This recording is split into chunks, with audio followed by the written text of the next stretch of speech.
자, 오늘 하나님의 말씀은 느헤미야서 12장 43절입니다. 느헤미야서 12장 43절. 자, 한 목소리 읽겠습니다. 시작. 이 날에 무리가 큰 제사를 드리고 심히 즐거워하였으니 이는 하나님이 크게 즐거워하게 하셨습니다.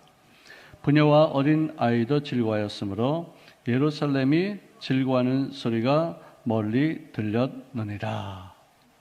아멘. 제가 말씀을 나누기 전에 어제 문자를 받았는데 조 목사님이 뇌출혈이 있으셔서 넘어졌을 때 그때 아마 피를 많이 흘리셨지만 뇌에 조금 뭐가 있었던 것 같아요. 그래서 이제 병원 세브란스에 실려가셔서 수술을 받고 지금 회복 중이다는 그런 얘기가 있습니다. 그날 저희들이 그 화요일 날 아침에 뵐 때도 뭐 말씀 다 잘하시고 또 우리가 찾아온 것을 굉장히 기뻐하시고 너희들 바쁜데 빨리 가라 또 그렇게 얘기하시고 재미있게 이렇게 말씀을 나누셨는데 연세가 있으시니까 모든 매사가 하나하나가 다 이렇게 조심스럽죠. 그리고 어떤 분들은 어떤 교회에서는 뭐 이렇게 조용기 목사님 그러냐. 우리 담임 목사님도 있는데 왜 조용기 목사님 그러냐. 그럼 몸도 불편하신데 꼭 모셔야 되겠느냐. 뭐 이런 얘기를 하는 교회에 있어요. 근데 제 입장에서는요, 저희 아버님보다도 더 귀한 분이세요. 제 입장에서는요. 우리 집안 전체가 친가, 외가, 처가 다 구원받은 것도 그분 설교 하나 때문에 그랬어요. 내가 이렇게 오늘까지 이렇게 주의 종의 모습으로 이렇게 온 것도 그분의 보호하심과 가르치심과 인도하심과 훈련시키심을 통해서 오늘까지 이렇게 왔어요.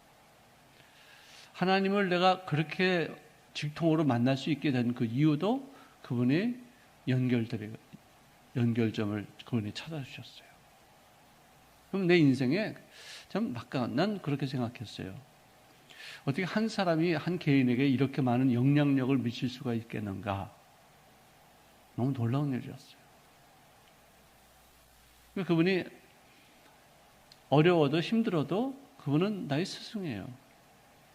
편찮으셔도 내가 평생 주님 오시는 그날까지 내가 섬겨 드려야 될 그런 상황인 걸 여러분들이 좀 이렇게 이해해 주셔야 돼요.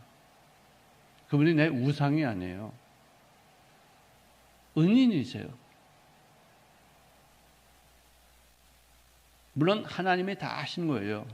하지만 그분을 통해서 일하신 것이기 때문에 그분을 제가 소중히 여기고 귀히 여기고 제가 섬기고 내가 받은 그 사랑, 내가 받은 오늘까지 내 인생을 이렇게 만들어주시는 그분의 공력을 내 스스로가 많이 인정하는 편이에요. 근데 그걸 모르시는 분들은 그분들도 분명히 조용기 목사님 밑에서 신앙생활했고 조용기 목사님 밑에서 우선 어떤 직분도 다 얻은 그런 분들인데도 불구하고 이제는 노인인데 이제는 은퇴했는데 그래서 정말 이렇게 그분을 배격하고 그런 걸 보면은 참 내 마음으로는 이해가 잘 안 돼요. 그래서 어떤 분은 배신하잖아요. 소송하잖아요, 주목스님한테. 법정에 걸잖아요. 정말 넌 아무리 돈이 중요해도 그렇게까지 할 수 있겠는가? 돈 때문에 참 많은 일들이 생기죠. 배신자들은요, 주로 배신당했다고 생각해서 그렇게 해요. 내가 배신당했기 때문에 한번 맛 좀 봐라. 가룟 유다도 그랬어요. 그리고 제가 이렇게 보면은 조목스님한테 소송을 걸고 재판 걸고 하는 사람들 이렇게 법원에 끌려다니면서 왔다 갔다 검찰 조사받게 하는 사람들 가만히 보면은 옛날에 조목스님 밑에 있을 때 많은 유익을 얻었던 사람들이에요. 대부분이. 그래서 제가 이런 생각도 해요. 자식을 길러도 옹야옹야하고서 그냥 많이 베푸는 그런 자식은 효자가 안 되는데, 많이 훈련받고 많이 애쓰고 많이 정말 고생하고 뭐 크게 부모가 경제적인 힘이 되지 못했던 그런 자식들이 오히려 성공해서 부모에게 많이 이렇게 효하는 것을 보게 돼요. 내가 그런 부류의 사람은 아니지만, 저는 홍콩에서 조목사님이 나에게 봉투 하나 준 것을 딱 받고 나서 그것도 하나님이 하신 거예요. 지금 생각하면은. 하나님, 나는 이 봉투가 내가 받는 마지막 봉투입니다. 이제부터 내가 남들에게 나눌 수 있는 어떤 그런 사람이 되어지게 해달라.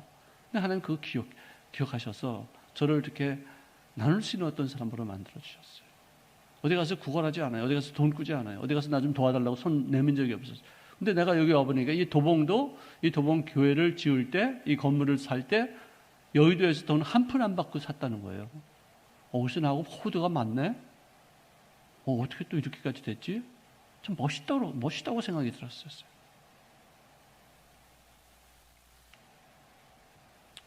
오늘 이 본문 말씀도 기쁨을 주고 잔치할 때 그 즐거움을 주는 것도 하나님이 하셨다는 거예요. 여러분들 이 느헤미야서에 보면은 13장으로 이루어져 있어요. 짧은 장이에요. 근데 그 속에 야훼라는 단어가 제가 이렇게 컴퓨터를 씌워보니까 15번 나와요. 하나님이라는 단어가 66번이 나와요. 그러면은 81번이 하나님, 야훼, 하나님. 그 짧은 13장의 느헤미야 속에 그런 단어가 부채가 많이 나온다는 것은, 느헤미야가 이 모든 일을 한 것을 내가 한 것이 아니라 하나님이 하셨다는 의식이 팽배하다는 거예요. 사실 우리가 한 일이 뭐 있어요? 얘기 한번 해보세요. 이 예수 믿는다는 게 뭐냐? 이거 하나님이 하셨구나 것을 깨닫는 거예요. 내가 태어나기를 원해서 태어났습니까? 혹시 어떻게 손 들어봐요. 태어나기를 원해서 태어난 사람들 없잖아요, 그죠? 다 하나님 작품이에요. 결정돼서 태어났어요. 그리고 부모를 만난 것도, 또 내 자식을 보는 것도 내가 선택한 게 아니라니까 주어진 것이죠.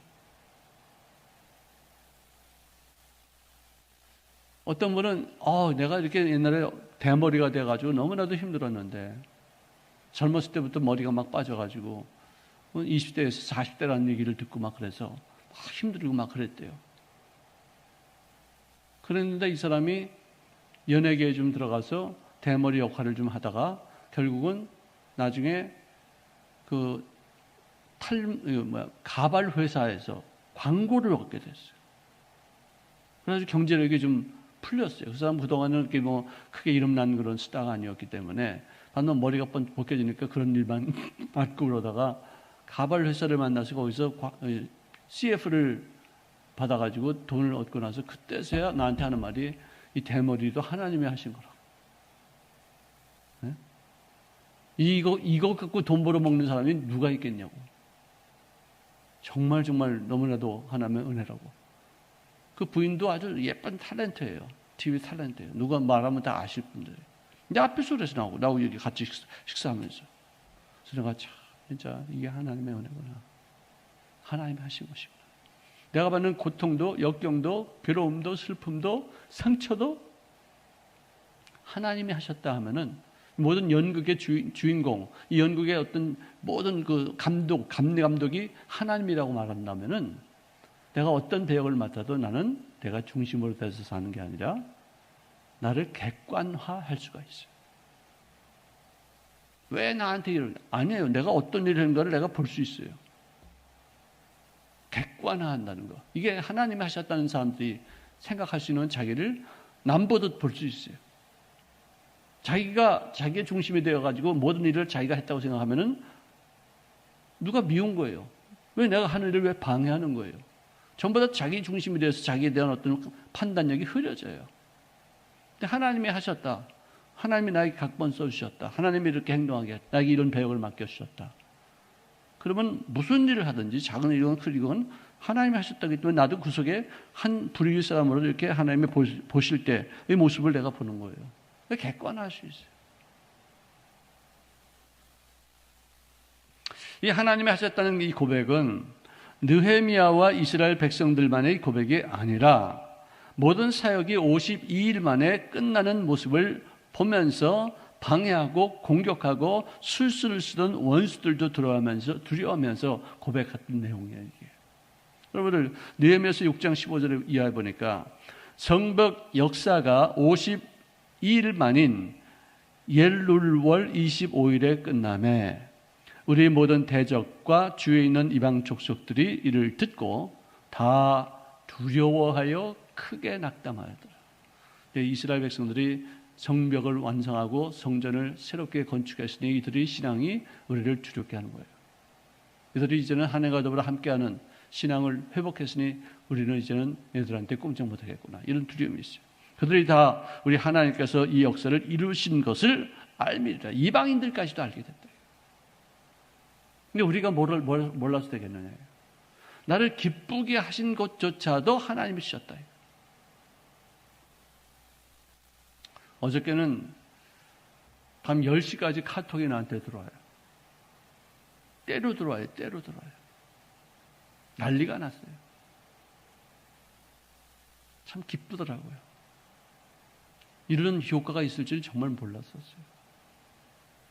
정말 하나님이 하셨죠. 아이디어도 하나님이 주셨고 나는 그저 쓰임받는 그런 종이고 나도 그곳에서 함께 기뻐하는 어떤 그런 모습이지 내가 했다고 생각하지 않아요.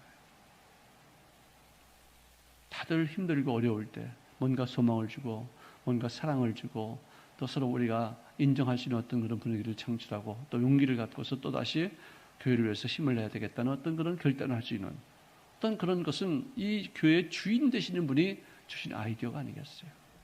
이 교회가 내 교회가 아니잖아요.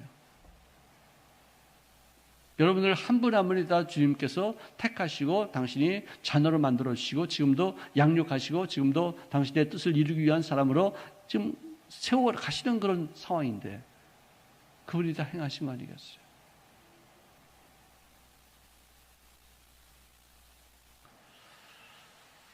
하나님께서 어떻게 해서 이 일을 시작하셨고 어떻게 역사를 마치셨는지 생생하게 기록하고 오늘도 이 기쁨조차도 이 축제의 이 즐거움조차도 하나님이 주셨다라고 기록합니다. 오늘이 내 생의 마지막 날이라고 한다면 내가 지난날을 돌이켜보면서 순간순간 일어난 일들이 다 하나님이 하셨다라는 자서전적인 고백을 하고 싶어요. 참 아무것도 아닌 인생이지만 하나님이 붙잡아 주셔서 정말 이 우주의 크기에 비해서 우리 인간 자체가 참 아무것도 아닌 존재이지만 또 거기다가 이 대한민국이라는 조그만 땅덩어리에서 정말 쓸데없는 인생을 택하셔서 목사로까지 만들어 주셨다는 거. 그것은 어떻고 목사가 돼서만이 아니라 하나님의 은혜가 임했다는 것을 느끼는 그 모든 사람들의 마음속에는 참 감사하구나. 좋은 일을 감당해야 되겠구나. 하나님 앞에 아름답게 쓰임받아야 되겠구나. 섭섭한 일도 있어도 또 억울한 일을 당하여도 참 너무나도 오해받을 어떤 여러 가지 소지를 내가 잘못했다 할지라도 하나님이 허락하신 것이고 그를 통해서 나에게 더 유익된 모습을 갖추기 위한 섭리가 있을 것이다. 이런 것까지 나가야죠. 그냥 막 부딪히고 서로 싸우고 서로 섭섭함을 표현하고 막 공격하고 그렇게 해서는 안 되겠다. 믿음의 어떤 그 성장 과정이 이런 부분에 있지 않는 것인가 생각합니다. 여러분들 오늘 제가 부탁하는 것은 우리 지용기 원로 목사님께서 빨리 좀 회복하셔서 다시 말씀을 전하시는 분으로 역할을 감당해달라고 좀 기도해 주세요.